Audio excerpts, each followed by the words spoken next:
Et il m'a dit, ma grâce te suffit, car ma puissance s'accomplit dans la faiblesse. 2 Corinthiens 12, verset 9. Bien, chers frères et sœurs, unis dans le sacerdoce baptismal, recevez mon shalom. Que la grâce et la paix vous soient accordées, vous soient données de la part de Dieu notre Père et de notre Seigneur Jésus-Christ de Nazareth. Bienvenue dans votre émission « Gagner chaque bataille invisible ». Bien, chers frères et sœurs, aujourd'hui, dans la grâce, nous allons clore ce premier chapitre sur la prière prophétique. Assurément que le Saint-Esprit nous communiquera, nous donnera le thème, le prochain thème à développer avec lui sur la prière, sur d'autres aspects de la prière que nous avons évoqués en introduction pour cet enseignement. Nous avions commencé à parler des principes de la prière prophétique. Nous avons parlé en premier lieu de votre projection dans l'avenir par la parole prophétique. En second lieu, la fois dernière, nous avons parlé de votre capacité, de votre puissance, de changer les conditions défavorables quand vous êtes devant l'adversité. Nous l'avons subdivisé en 2 parties afin que vous puissiez mieux assimiler cette partie, vous puissiez mieux assimiler le contour de ce deuxième principe de la prière prophétique. L'autre semaine, comme je l'ai dit tantôt, nous avions parlé de votre capacité à changer les circonstances défavorables en favorables, en votre faveur devant l'adversité. Cette semaine, nous allons nous contenter, nous allons se concentrer sur votre capacité, votre force à changer le défavorable en favorable devant la maladie, puisque vous en avez besoin. Bien, chers frères et sœurs, aviez-vous déjà entendu parler de cette phrase? La puissance de Dieu se déploie dans la faiblesse. La puissance de Dieu se déploie dans la faiblesse. Aviez-vous déjà entendu parler de ça, de cette phrase? Nous avions planté le décor sur l'histoire qui retiendra notre attention sur le principe d'aujourd'hui. L'histoire de la maladie du roi Ézéchias est l'exemple de prophétie qui retient notre attention. Dans le second livre des rois, la Bible nous dit ceci. En ce temps-là, Ézéchias fut malade à la mort. Le prophète Isaïe, fils d'Amos, vint auprès de lui et lui dit, « Ainsi parle l'Éternel, donne tes ordres à ta maison, car tu vas mourir et tu ne vivras plus. » Ézéchias tourna son visage vers le mur et fit cette prière à l'Éternel. « Ô Éternel, souviens-toi que j'ai marché devant ta face avec fidélité et intégrité de cœur, et que j'ai fait ce qui est bien à tes yeux. » Et Ézéchias répondit d'abondantes larmes.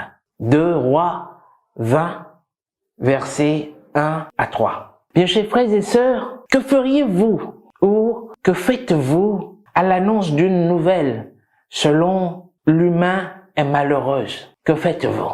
Est-ce que vous l'acceptez avec une pleine conviction qu'il n'y a plus rien à faire, ou vous avez cette immensité, cette pensée élargie que tout est encore possible et que vous pouvez changer les données? Alors, quand on vous amène des tas de problèmes, des lots de problèmes, des lots de nouvelles gênantes, malheureuses, quelle est votre attitude devant la personne qui vous l'a amené, ou bien quelle est votre attitude devant ces nouvelles? Bien, chers frères et sœurs, la Bible dit ceci en Isaïe 53, verset 5, une prophétie d'Isaïe qui dit « Mais il était blessé pour nos péchés, brisé pour nos iniquités. Le châtiment qui nous donne la paix est tombé sur lui, et c'est par ses meurtrissures que nous sommes guéris. » Isaïe 53, verset 5. Et c'est par ses meurtrissures que nous sommes guéris. Bien, chers frères et sœurs, remarquez que le temps utilisé par le prophète Isaïe est sans pour autant dire que il a devancé les choses. Pourquoi?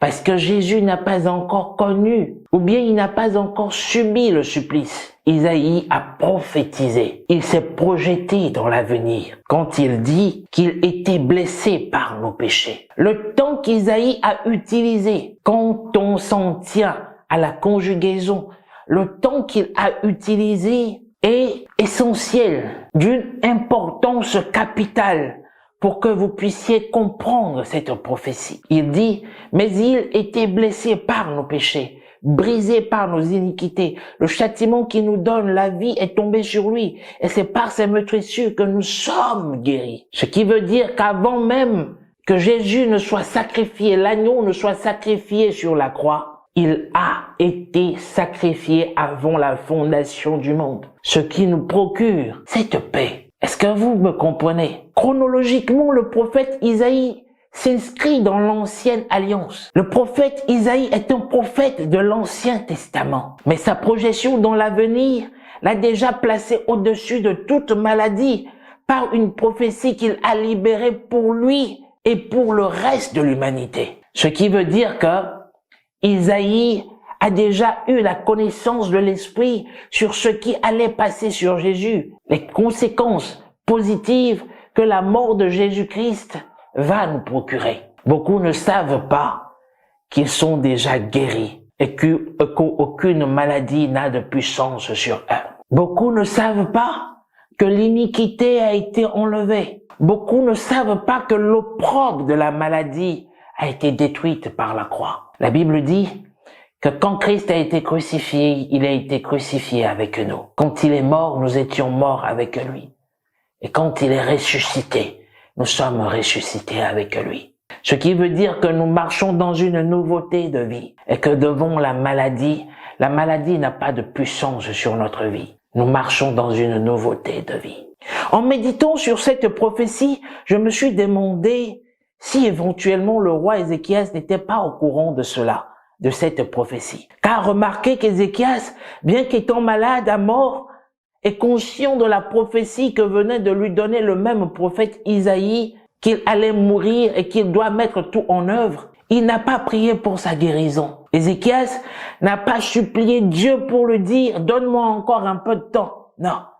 Il ne lui a pas dit « Guéris-moi, si tu me guéris, je ferai ceci, je ferai cela ». Non. Mais, au contraire, il dit qu'il marchait devant le Seigneur avec le cœur parfait. Un cœur parfait. Assurément, je me suis dit, il était armé d'une pensée qui est basée sur une vérité certaine, sur une connaissance que par les meurtrissures de Jésus, il a déjà sa guérison. Alors dites-moi, est-ce que vous avez un témoignage basé sur cette connaissance? Ou vous pensez que dans votre famille, le diabète est normal? Ou vous pensez que dans votre famille, vous pourrez mourir comment dirais-je, de cécité? Êtes-vous au courant de cette vérité que vous êtes déjà guéri par les meurtrissures de Jésus-Christ de Nazareth? Dites-moi.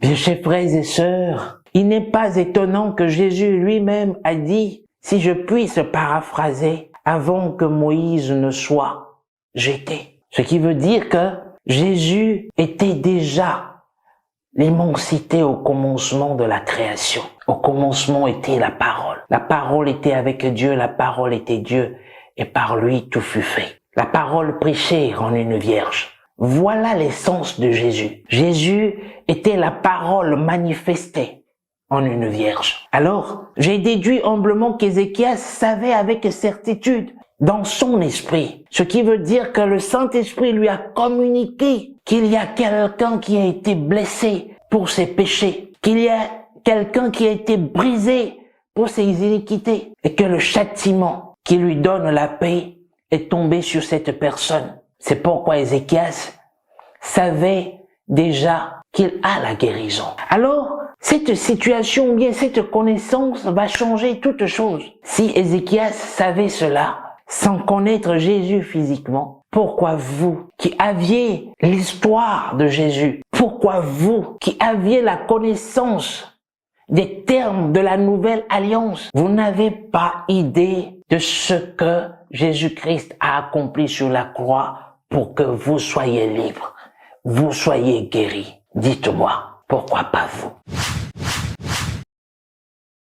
Bien, chers frères et sœurs, Dieu est plus intéressé par le fait que nous ayons un cœur parfait que par le fait que nous ayons toujours des actions parfaites. La Bible dit, et Ézéchias pleura abondamment. Je me suis posé la question encore, pourquoi doit-il pleurer? Pourquoi Ézéchias a-t-il pleuré selon vous? De même aussi, l'Esprit nous aide dans notre faiblesse, car nous ne savons pas ce qu'il nous convient de demander dans nos prières. Mais l'Esprit lui-même intercède par des soupirs inexprimables. Romains 8, verset 26. Bien, chers frères et sœurs, Ézéchias a pleuré parce que l'Esprit de Dieu a rendu témoignage à son esprit qu'il est un enfant de Dieu et que jamais, écoutez-moi bien, l'Esprit a rendu témoignage à son esprit qu'il est enfant de Dieu et que jamais Dieu ne peut l'abandonner malgré la prophétie qui est sortie. C'est pourquoi Ézéchias a pleuré abondamment. Ézéchias n'a pas pleuré parce qu'il allait mourir, non. Ézéchias, selon moi, a pleuré parce qu'il y a une joie qui l'anime, parce qu'il a déjà vaincu la mort par les paroles de son témoignage. En Apocalypse 12, dans l'enseignement précédent, nous l'avons parlé, ils l'ont vaincu à cause du sang de l'agneau et de la parole de leur témoignage. Ézéchias a déjà gagné le combat sur la mort, sur la prophétie qui est sortie par les paroles de son témoignage. Le Saint-Esprit a témoigné à son esprit qu'il est enfant de Dieu. Le Saint-Esprit a prié au travers de lui. Et après cette prière, que s'est-il passé? Après cette prière, voici ce que la Bible dit. Isaïe qui était sorti n'était pas encore dans la cour du milieu lorsque la parole de l'Éternel lui fut adressée en ces termes. Retourne et dis à Ézéchias, chef de mon peuple, ainsi parle l'Éternel, le Dieu de David, ton père. J'ai entendu ta prière, j'ai vu tes larmes. Voici, je te guérirai. Le 3e jour, tu monteras à la maison de l'Éternel. J'ajouterai à tes jours 15 années. 2 Rois 20, versets 4 à 6. Bien, chers frères et sœurs, jadis, le prophète Isaïe, dans les versets précédents, a dit à Ézéchias de la part de Dieu de se préparer à mourir. Mais que s'est-il passé ensuite? La Bible dit maintenant que le roi a eu une bonne nouvelle, juste dans les minutes qui ont suivi. Le roi a changé cette prophétie. Personne ne l'a changé pour lui, mais dans la connaissance de qui il est pour Dieu. Remarquez ici dans la parole dit, retourne et dis à Ézéchias, chef de mon peuple, ainsi parle l'Éternel, le Dieu de David, ton père. Ce qui veut dire que c'est Dieu son père qui lui parle. Voilà la connaissance, voilà le témoignage que Ézéchias a reçu dans son esprit. Jamais mon père ne peut vouloir du mal à moi qui est son fils. Alors devant vos situations, devant vos problèmes, vous devez garder en esprit ce témoignage. Jamais votre père ne fera du mal à vous qui êtes ses enfants. La Bible dit, il a tant aimé le monde et il a donné son fils unique Jésus pour qu'il soit sacrifié. Alors Jésus a été sacrifié pour que nous ayons la vie. Bien, chers frères et sœurs. Alors, dans la connaissance de qui il est, dans la connaissance de l'Esprit de Dieu, il a changé par lui-même cette prophétie en s'appuyant sur les témoignages de l'Esprit de Dieu. Mon peuple est détruit parce qu'il lui manque la connaissance. Puisque tu as rejeté la connaissance, je te rejetterai et tu seras dépouillé de mon sacerdoce. Puisque tu as oublié la loi de ton Dieu, j'oublierai aussi tes enfants. Osée 4, verset 6.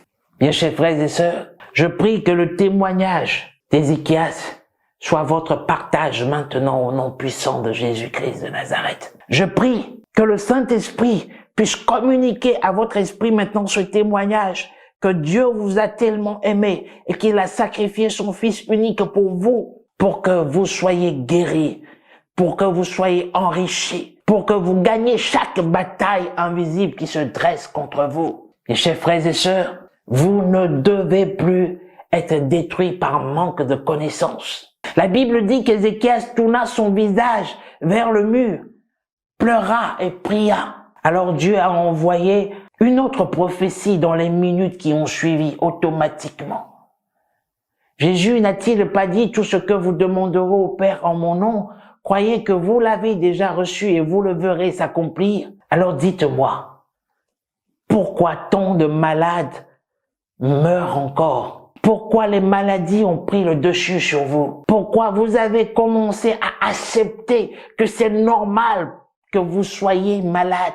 Et j'entends dire des gens, dans ma famille, on meurt du diabète, alors c'est illico presto, j'ai le diabète. Mais non! Bien chers frères et sœurs, mais non. Pourquoi il y a tant de maladies? La grâce de la guérison est disponible maintenant avant la fondation du monde. Pourquoi tant de malades? Pourquoi tant de malades? La grâce de la guérison est disponible maintenant. C'est pourquoi je confesse et j'ordonne à toute maladie, à tout dépôt de maladie dans votre corps de disparaître maintenant au nom puissant de Jésus-Christ de Nazareth.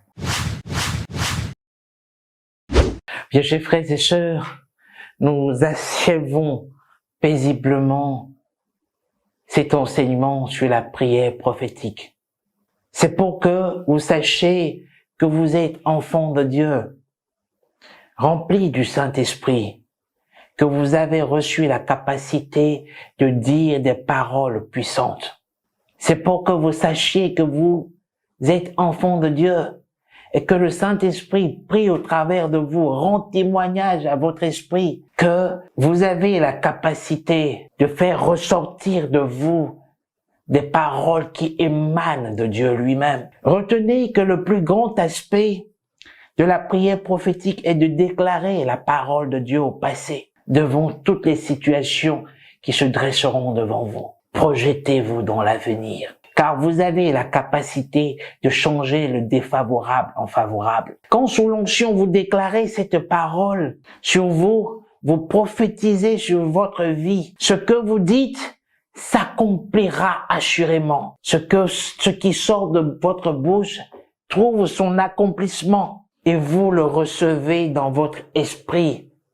Et cela se manifeste assurément dans votre vie physique. Il n'y a aucune limite, il n'y a aucune barrière à ce que vous pouvez penser ou imaginer, car vous avez en vous la possibilité de vous distinguer. Créé à l'image de Dieu, créé à la ressemblance de Dieu, pour dominer sur toute situation qui se dressera contre vous. Créé à l'image de Dieu, créé à la ressemblance de Dieu, ayons la pleine conviction que vous êtes capable de Dieu lui-même et que toute parole qui sort de votre bouche trouve automatiquement accomplissement. Car la Bible dit qu'aucune parole ne sort de la bouche de l'Éternel sans produire son effet avant de lui revenir. Bien, chers frères et sœurs, la Bible dit en Ecclésiaste 3, versets 10 à 11, « J'ai vu à quelle occupation Dieu soumet les fils de l'homme. Il fait toutes choses bonnes en son temps. Même il a mis dans leur cœur la pensée de l'éternité. Bien que l'homme ne puisse pas saisir l'œuvre que Dieu fait, du commencement jusqu'à la fin. Mais aujourd'hui, Dieu a mis dans votre cœur l'immensité de son éternité. Il a mis en vous sa pensée. Et le Saint-Esprit vous fait voir les choses à venir. Ce n'est pas gratuit. Souvenez-vous de la prophétie du prophète Joël. Joël 2, verset 28. Après cela, je répandrai mon esprit sur vos fils et vos filles, et ils prophétiseront.